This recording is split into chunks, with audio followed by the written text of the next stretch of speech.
بسم اللہ الرحمن الرحیم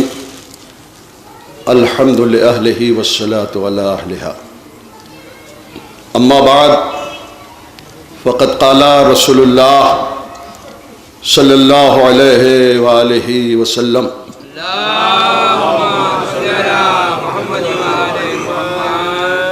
الحسن والحسین سیدہ شباب اہل الجنہ۔ بلند آواز سے صلوات پڑھنے کا ثواب حاصل کریں۔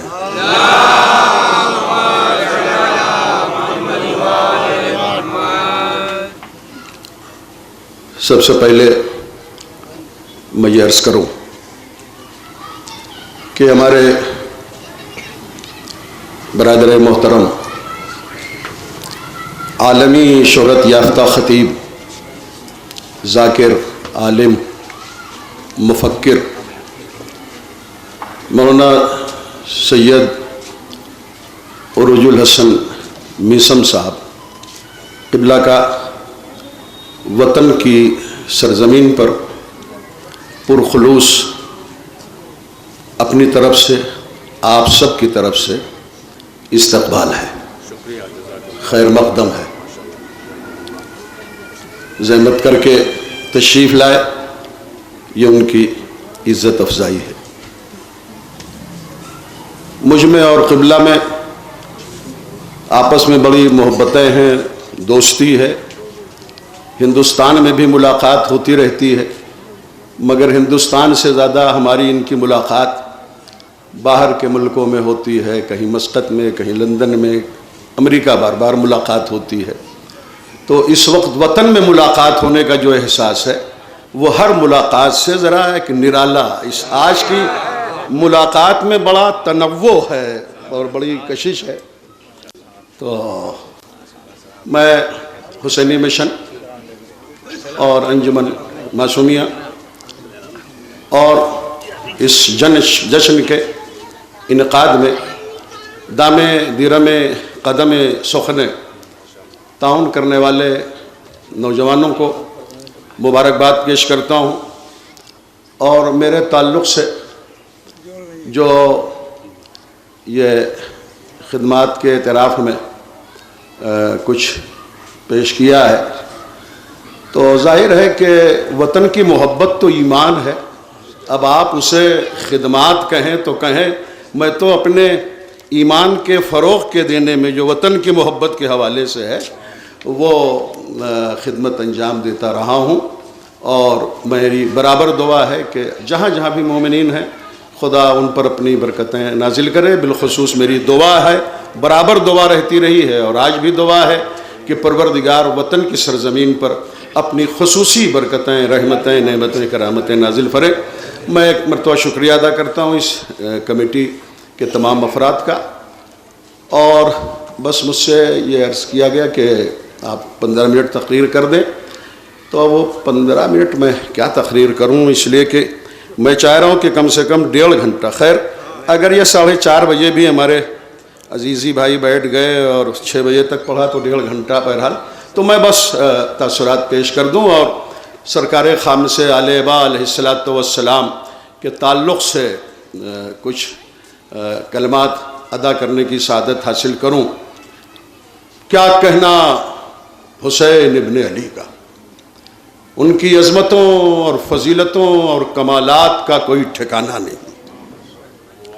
ہر انسان کی ایک اصل ہوتی ہے، ہر انسان کی ایک نسل ہوتی ہے، ہر انسان کی ایک اصل ہوتی ہے، ہر انسان کی ایک نسل ہوتی ہے۔ خدا کی قسم نہ حسین کی اصل کا کوئی جواب، نہ حسین کی نسل کا کوئی جواب، اس لیے کہ حسین کی اصل میں نبوتوں کا سلسلہ ہے، حسین کی نسل میں امامتوں کا سلسلہ ہے۔ ایسا خاندان روئے زمین پر وقوع پذیر نہیں ہوا۔ ایک مرتبہ آغوش محمد میں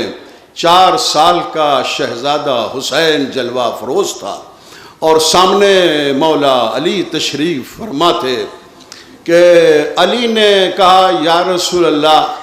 آپ مجھ سے زیادہ محبت کرتے ہیں یا اپنے نواسے حسین سے زیادہ محبت کرتے ہیں، تو قبل اس کے کہ رسول کچھ کہتے حسین ہی نے کہہ دیا کہ بابا نانا تو اسی سے زیادہ محبت کریں گے جس کے فضائل زیادہ ہوں گے، جس کے کمالات زیادہ ہوں گے۔ تو ایک مرتبہ مولا کائنات نے کہا بیٹا حسین ذرا تم اپنے فضائل تو سناؤ۔ کہا بابا آپ پر کیسے سبقت لوں، آپ سے کیسے آگے بڑھوں، پہلے آپ اپنے فضائل سنائیں تو میں اپنے فضائل سناؤں۔ تو اس نشست میں مولا کائنات نے اپنے 70 فضائل سنائے تھے اور کہا تھا کہ جنت کا مالک میں ہوں، کوثر کا ساقی میں ہوں، جبریل کا استاد میں ہوں، آدم کی مٹی گوندنے والا میں ہوں، نوح کی کشتی کو بچانے والا میں ہوں، داؤد کو لوہے کو موم بنانے کی صلاحیت بخشنے والا میں ہوں، موسیٰ کو فرعون کے جادوگروں پر غلبہ عطا کرنے والا میں ہوں، عیسیٰ کی زبان میں گفتگو کرنے والا میں ہوں، بدر کا فاتح میں ہوں، احد کا سورما میں ہوں، جنگ خندق کا کل ایمان میں ہوں، کرار میں ہوں، غیر فرار میں ہوں، محب خدا میں ہوں، محب رسول میں ہوں، صلح حدیبیہ کا کاتب میں ہوں، فتح مکہ کا بشکن میں ہوں، غدیر کا مولا میں ہوں، داماد پیغمبر میں ہوں، یعصوب الدین میں ہوں، امیر المومنین میں ہوں، امام المتقین میں ہوں، قائد الغر المحجلین میں ہوں، زمین پر رہ کر آسمان پر بات کرنے والا میں ہوں، ید اللہ میں ہوں، عین اللہ میں ہوں، وجہ اللہ میں ہوں، وزن اللہ میں ہوں، نفس اللہ میں ہوں، ولی اللہ میں ہوں۔ 70 فضیلتیں مولا علی نے اپنی بیان کی، اور جب خاموش ہو گئے تو کہا بابا اجازت ہے کہ حسین اپنی فضیلت بیان کرے۔ ایک طرف علی نے اپنی 70 فضیلت بیان کی اور دوسری طرف حسین نے بس اپنی 4 فضیلت بیان کی۔ کہتے ہیں حسین 4 سال کی عمر ہے اور حسین فرماتے ہیں کہ بابا آپ کی ساری فضیلتیں ایسی ہیں جس میں میری بھی شرکت ہے، مگر بابا 4 باتیں مجھے ایسی ملی جو عجیب ہیں، جیسا بابا مجھے ملا آپ کو نہیں ملا، جیسی ماں مجھے ملی آپ کو نہیں ملی، جیسا نانا مجھے ملا آپ کو نہیں ملا، جیسا بھائی مجھے ملا آپ کو نہیں ملا۔ تو یہ ہے حسین کی عظمت۔ اور ظاہر ہے کہ میں تقریباً 32 سال سے کوئی نہ کوئی اہم میسج دیتا رہا ہوں، تو 2 منٹ میں ایک میسج دے دوں،